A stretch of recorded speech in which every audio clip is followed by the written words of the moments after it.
I had no idea you lived here, Goto-san. When I took a detour to the bookstore after school, I was welcomed by an unexpected face. My underclassman, who had now officially become a member of the student council, was sitting behind the counter. You must have been in quite a rush if you're still in your uniform. I had to take over the register as soon as I got home. Goto-san smiled with an effort. Then, feigning the air of a regular store employee, she added, Please, take your time. As I walked away from the counter and strolled around the paperback area, I occasionally caught glimpses of Koito-san. She was sitting obediently, just as she did when she was at the student council room. The way she sat so still gave me the impression that she was still quite childlike. I felt like I saw immaturity in her, like she would struggle to work supporting other people. That was probably what one would call jealousy. The student council election had gone off without a hitch, resulting in Tuko becoming president, and me becoming vice president. Though I had helped, I think that Koito-san worked hard as well. Her endorsement speech was very good, I suppose. I think the results would have likely been the same if I had been Tuko's endorser. But Tuko had chosen Koito-san. Of course, she was free to do as she wished. I knew, rationally, that it would have been presumptuous to expect things to go exactly as I wanted. And yet, something still bothered me. Tuko had given me many reasons for appointing Koito-san to the role she had. All of them had sounded true enough, and seemed very well thought out. Clearly, she had carefully chosen her words to sound that way. That Tuko was being so careful meant that there was something she was trying to hide.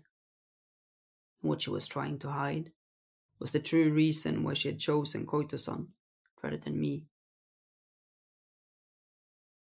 I couldn't believe it. I just couldn't fathom what it was about Koito-san that had so caught Tuko's attention, no matter how much I observed our underclassmen.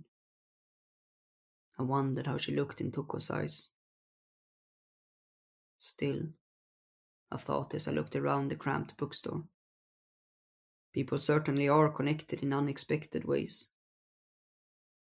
Though Koito-san probably didn't remember it. I could easily recall the day I visited its store in order to buy a book by Hayashi Renma,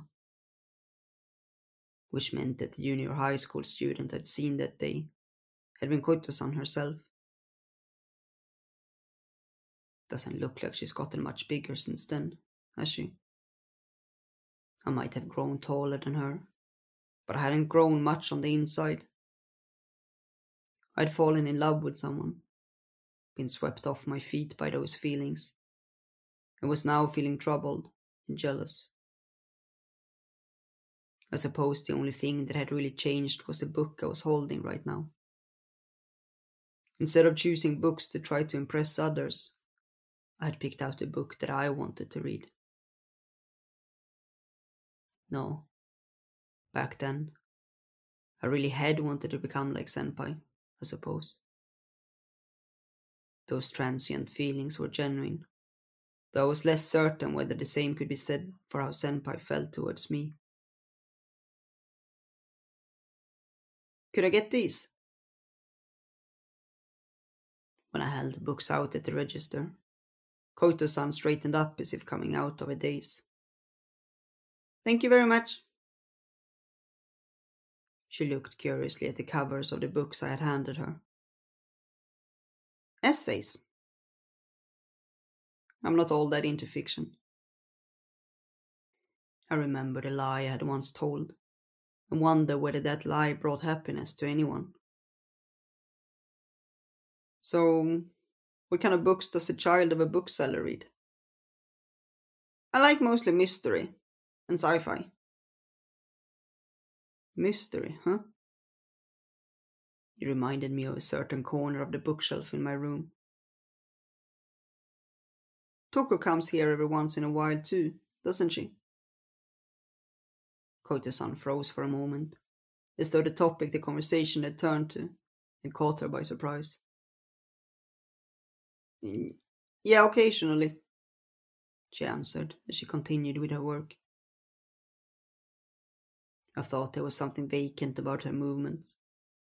It was like her voice lacked any emotions, or like she was hiding them so I wouldn't notice. What kind of books does Toko like?